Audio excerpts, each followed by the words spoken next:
Welcome back to the Bloated World. Today we're on episode 3 of this exciting conversation. My name is Alison Kate. I'm a hypnotherapist, healer, and yoga and meditation teacher based out of New York City. And again, today I'm with Monika Dulian.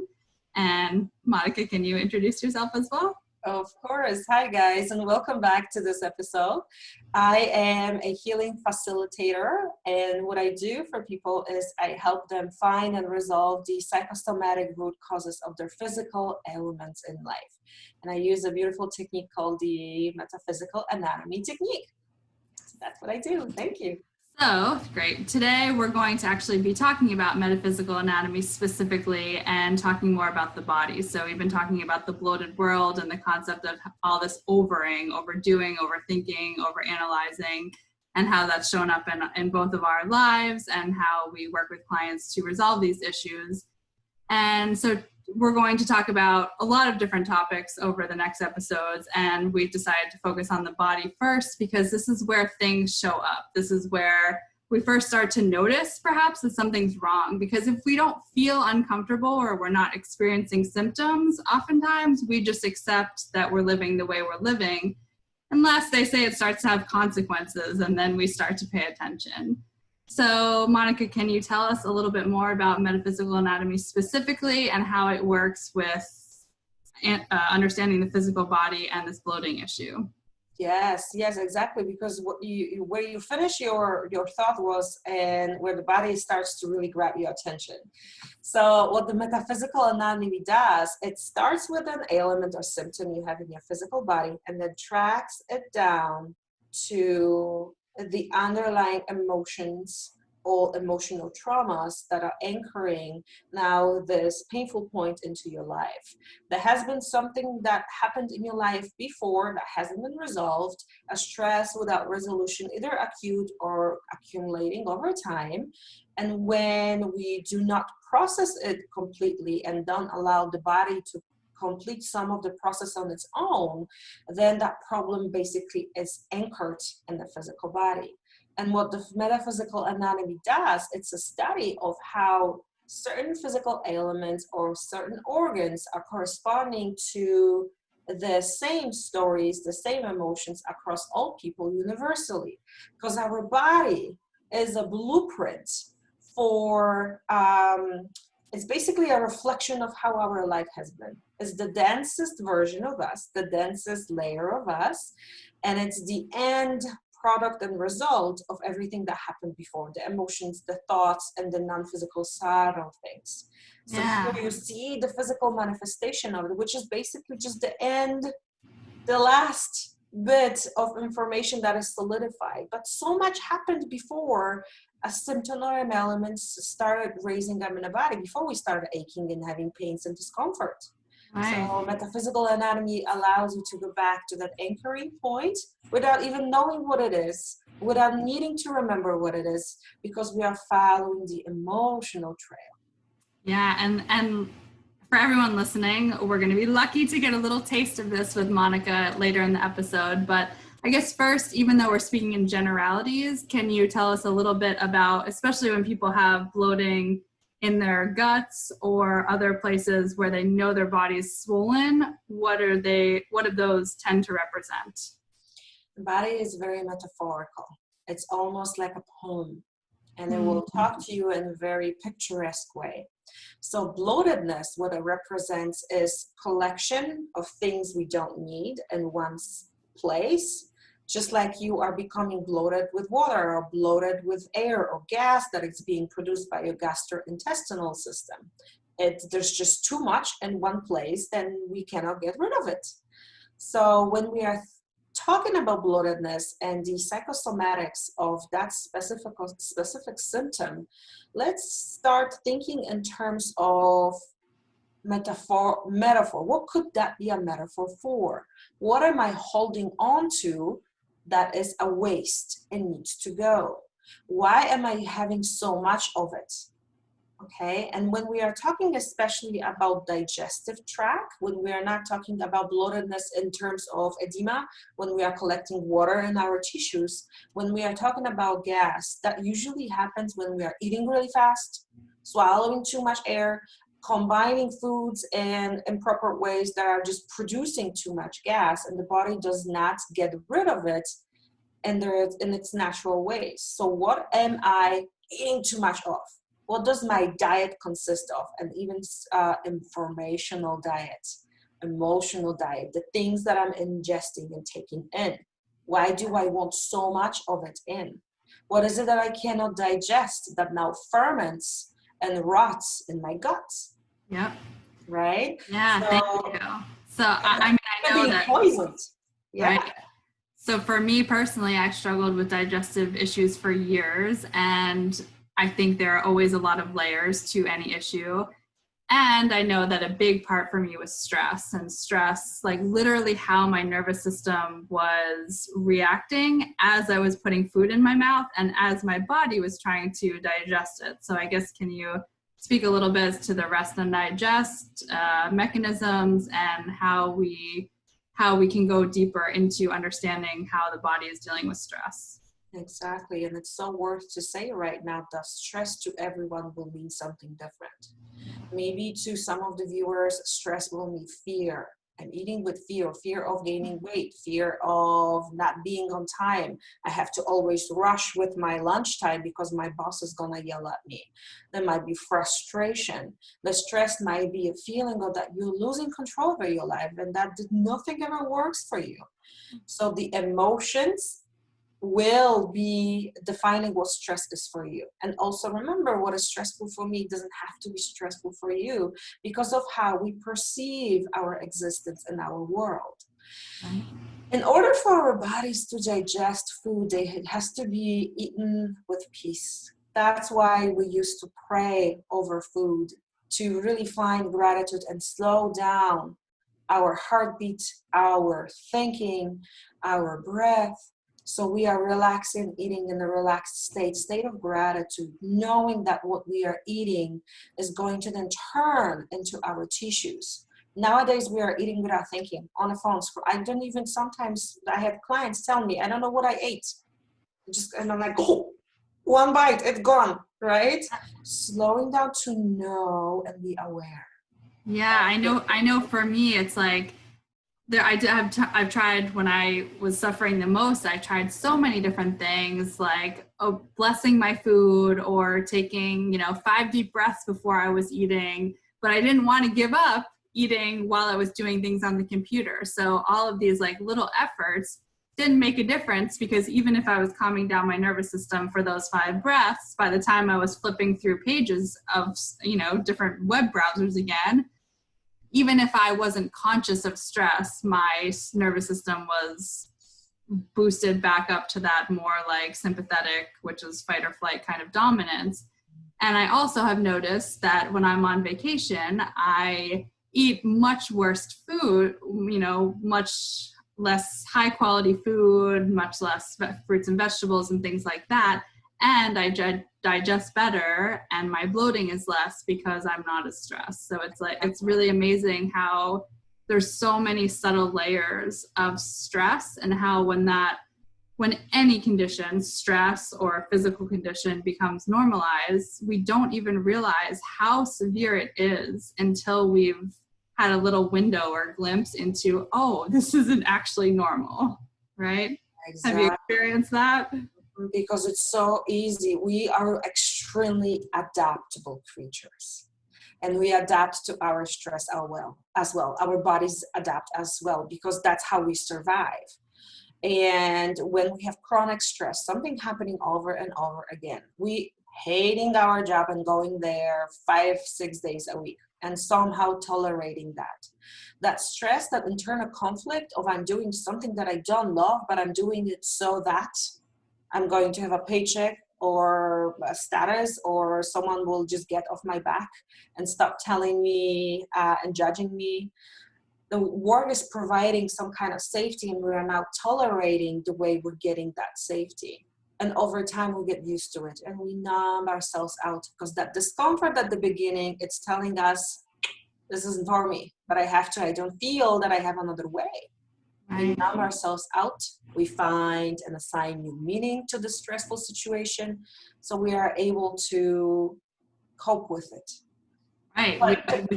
Exactly. So this coping with stress is actually what is helping at the beginning, but it is not healthy, and it's not helping our health once we're doing it long term. It's like having a nail driven into your muscles and popping painkillers just so it doesn't hurt, instead of just taking it out and processing it and letting the wound heal.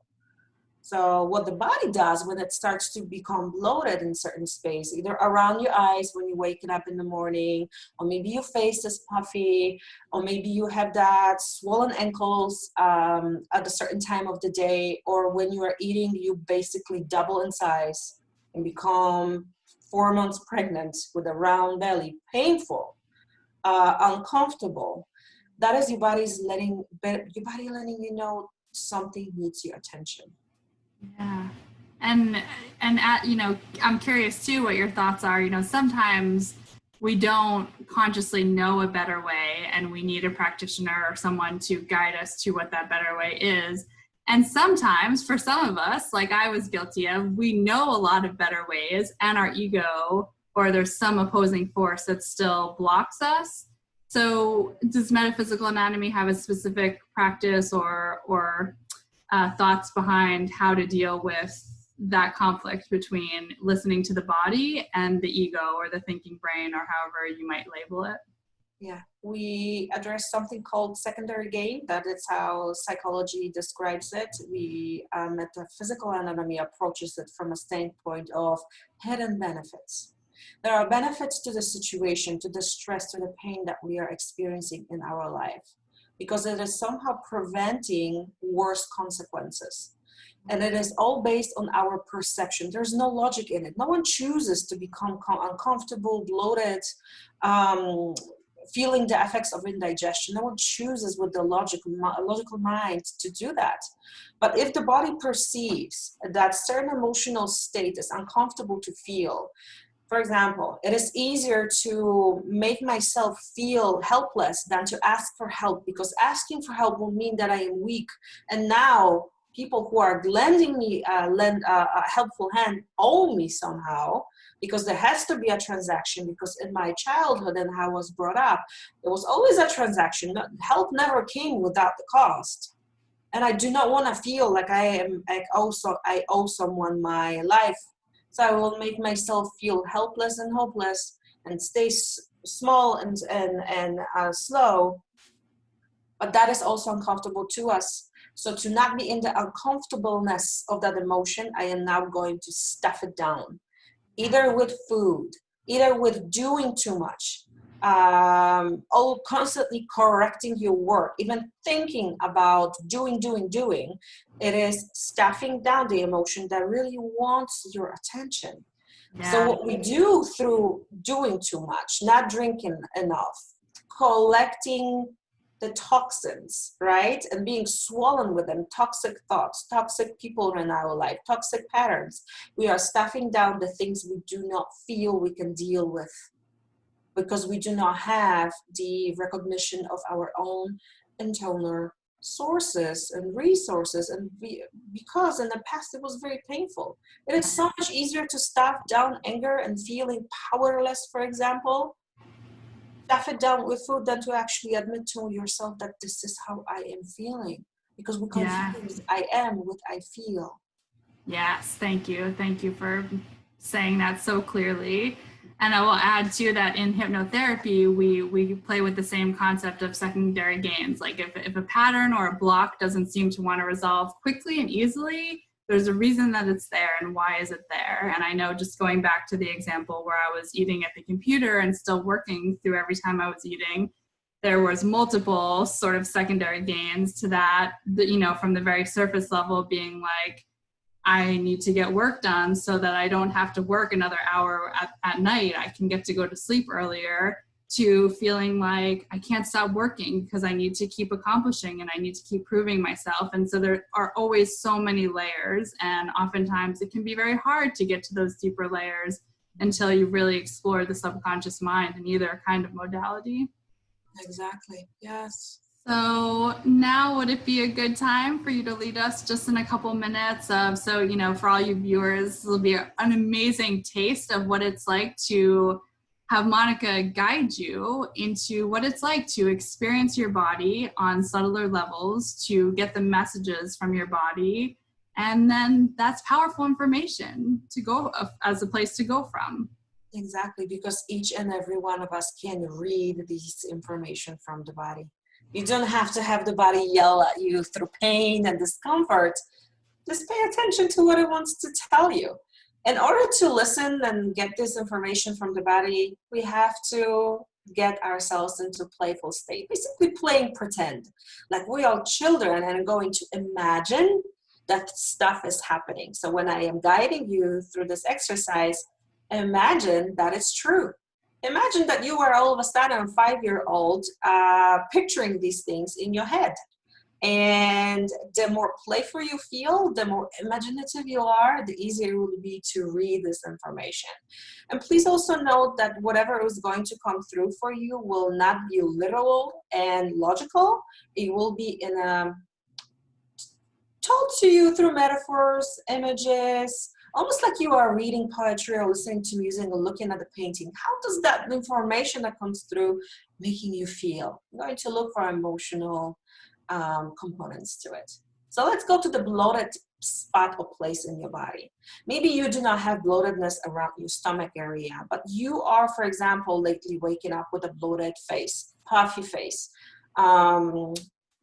bags under your eyes, or maybe you have swollen gums after eating a certain food, or maybe your ankles get really swollen or your feet get swollen at the end of the day or when temperature is increasing.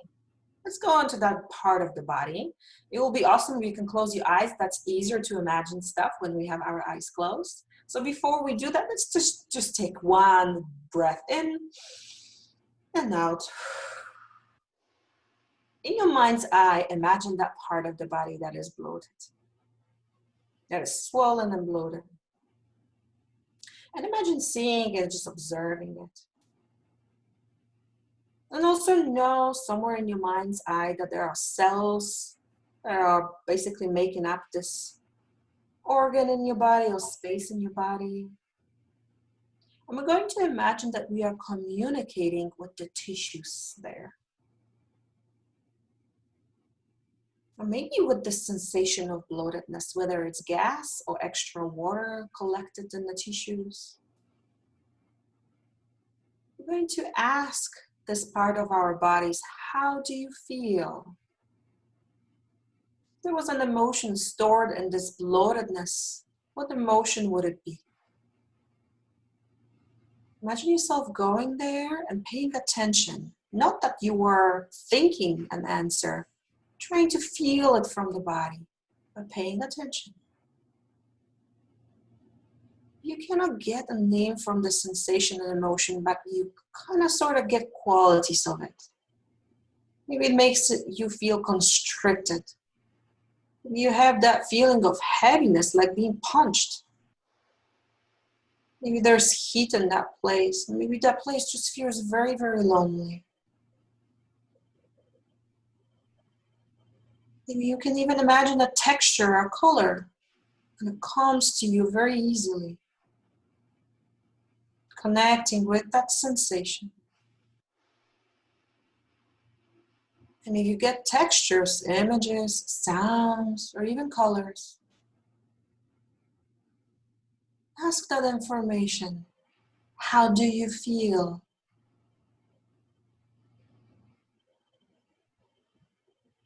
So if you're a bloated space, let's be in a stomach right now, makes you feel very stretched out. What emotion could be stretching this place to its limits? What is there too much of? If it's puffiness in the face, or under your eyes,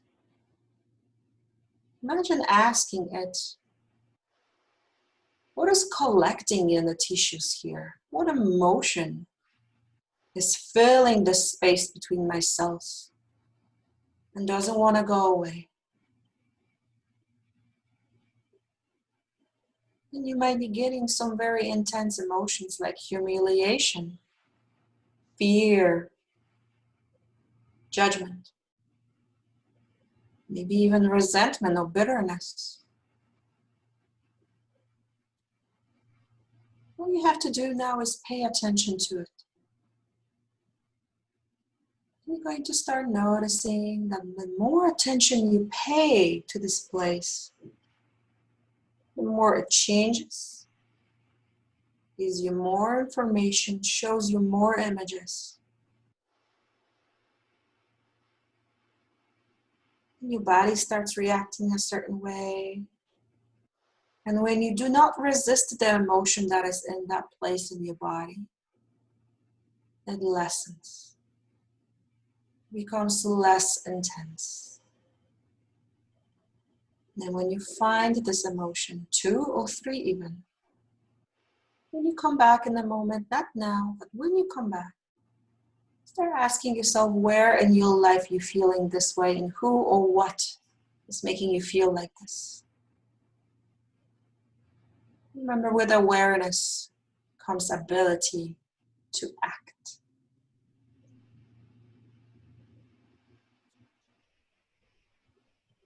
To get out of this, just thank your body for letting you know the messages that it sent you. There's nothing to do here. There's nothing to judge and make sense of. Coming back to the room. This is how we collect information directly from the body, by pretending that it's speaking to us and giving us information. For a full session, I really recommend booking a session with me so we can go deeper and start dissolving that in the nervous system. But anyone can, through pretend play, start asking the body how it feels. And you start going to notice that the emotions that are living in certain parts of the body, you get quick glimpses of memories, maybe people, maybe situations in your lives, that you start to intuitively connect to the sensation of being bloated. When I got to the face and started feeling the face and spaces in the face, I got a strong sense of humiliation that could be living there. And when we are being bloated and big, we are almost protecting ourselves from attack. We become softer, so we are not feeling the punch of words or judgments. And the body is basically protecting us by becoming softer. It's like wearing this big puffy jacket. Yeah. And it hurts less to fall on the icy road when you have this big puffy jacket, right? I'm very curious if there was anything you would like to share from this visualization now. Yeah, thank you so much for leading that. And to all of the listeners, regardless of what your experience was, to just trust that it's a practice, just like anything else. And the more times you do it, even if you just take 3 minutes every day to tune in and ask, like, what does my body need right now? What is my body telling me? Take those quiet moments because they're so valuable. And so for me, I know I'm preparing for a move and my mind is very busy with all the details. And so immediately it was just like, I need to focus more time on calming the mind because that's impacting the cells of my body, and the body can't relax or replenish the way it needs when the mind is so chaotic and busy.